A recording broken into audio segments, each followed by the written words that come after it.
Okay, this is a comment that has come in from BJP leader H. Raja. He has blamed the protesters instead for the deaths during the anti-Sterlite protest. In fact, Mr. Raja tweeting, and I quote, "Killing of innocent people is definitely worrying, but when the matter is in court, why should people protest?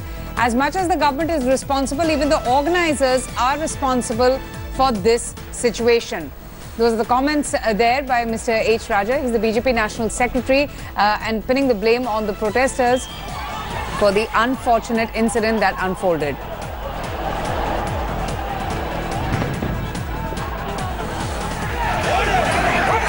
Now to India Today's principal correspondent, Lokpriya. She joins us right now on the broadcast. Lokpriya, a rather insensitive remark coming in from Mr. H. Raja at a time when the people are still mourning the loss of their dear ones. You have, politicians coming out and condemning the violent incident, but you have Mr. Raja who seems to be sympathizing with the police force, at least at this point.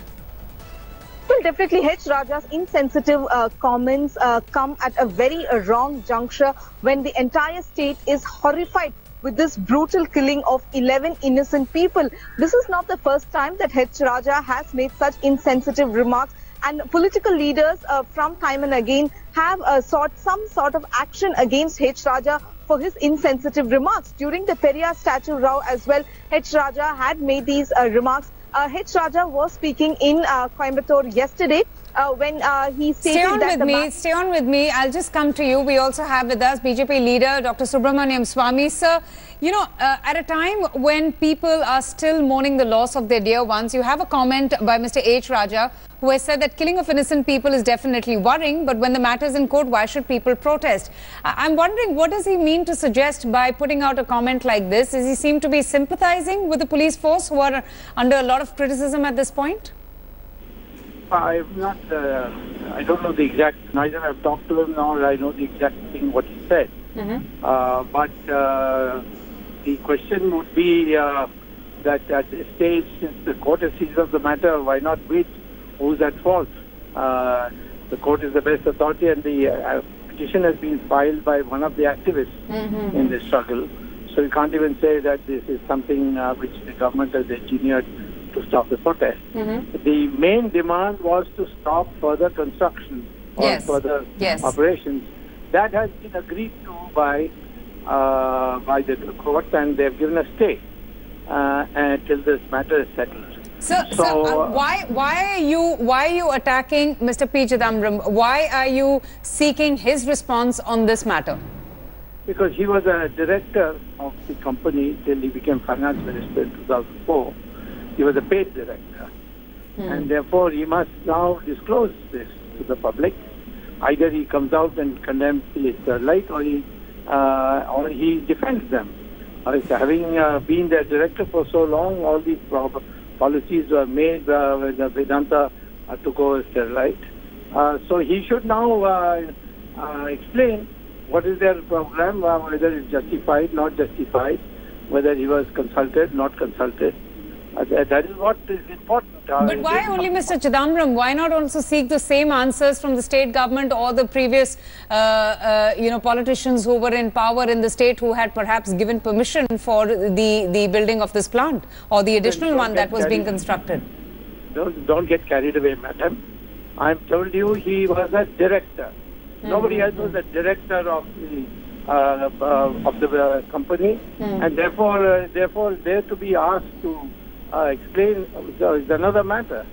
Here it is a direct responsibility. You have been eating their salt, so you must now explain your position.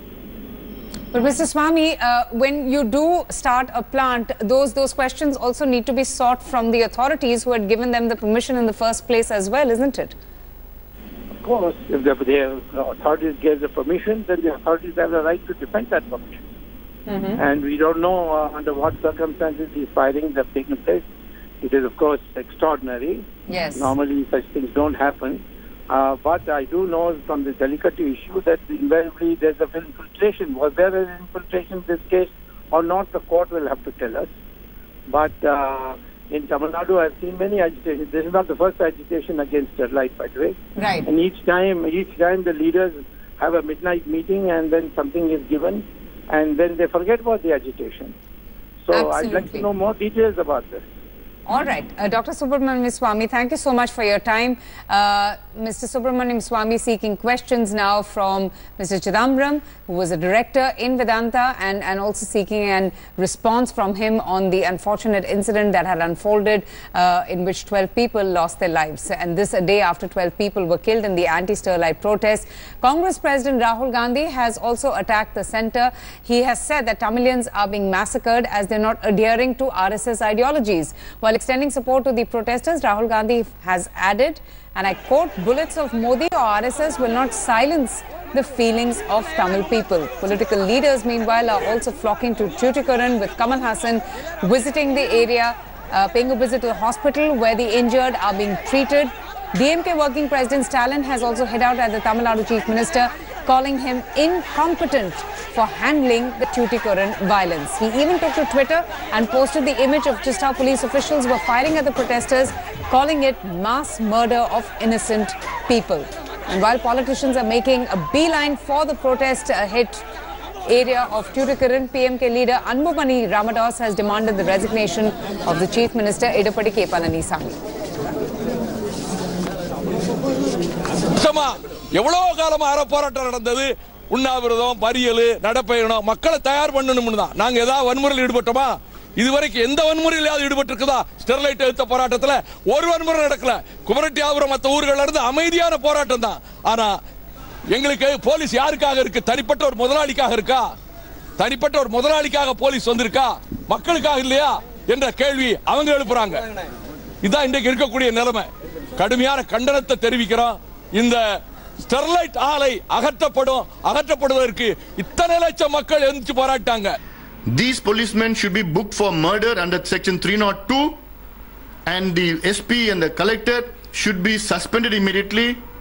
The DGP and the chief secretary should be suspended.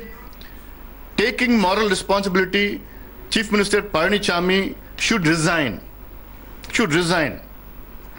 They had called for a judicial inquiry using a retired High Court judge. This won't suffice. We can never imagine that the Tamil Nadu police is capable of these kind of cold-blooded murders. If you look at the persons who have been shot dead, are all those persons who spearheaded these protests. So their idea of killing these people is not retaliation. These murders did not take place because the police retaliated for the violence perpetrated probably by the protesters. We should find out who is behind all this, who gave these orders to kill those innocent people. And while opposition parties have outrightly condemned the violence, MK Stalin, the DMK working president and leader of the opposition, has also questioned the police action. I'm going to toss it now over to my colleague Ankit Tyagi just to take us through the questions that have been raised by Mr. MK Stalin and his response to the violence that was witnessed in Tuticorin.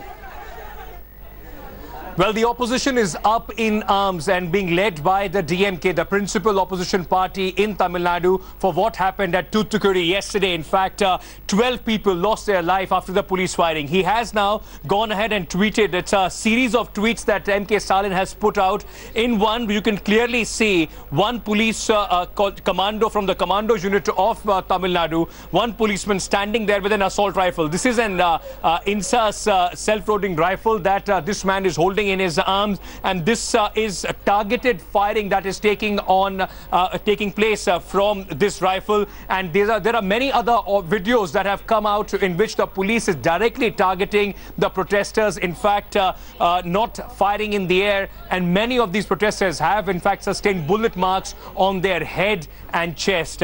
Another tweet that he has put out with this picture, MK Stalin says, "Mass murder of innocent people, hashtag incompetent EPS."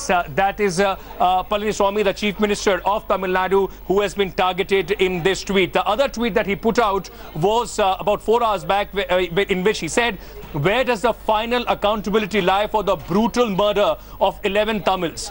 Will the Chief Minister Office of Tamil Nadu take action against the DGP for failing to maintain law and order? Will Chief Secretary explain her role in this entire episode?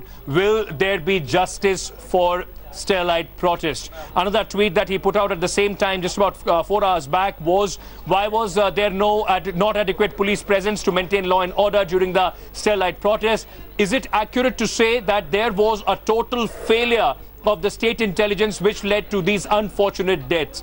Did the DGP of IG intelligence brief the police and the CMO Tamil Nadu on the situation? Stalin was also scathing in another tweet against the government, in which he said, who ordered the police firing on protesters? Why were the automatic weapons used to disperse the crowd? Under what law is this permitted? So the opposition taking on the EPS-OPS government, the government has to answer some serious questions. How did 12 people die in police firing?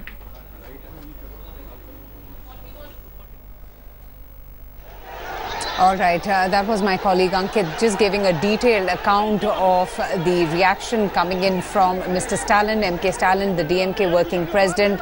He has also, raised very pertinent questions on the violence that was witnessed, in which 12 people tragically lost their lives, asking, and I quote, who ordered the police firing on protesters? Why were automatic weapons used to disperse the crowd? Under what law were the directions given to the police? So all these questions being raised, and clearly the opposition finding this opportunity to step up the heat on the state government. Thanks for watching the video. For more such news and updates, please like, share and subscribe to India Today. Also check out our other great videos from our channel. We know you would love to.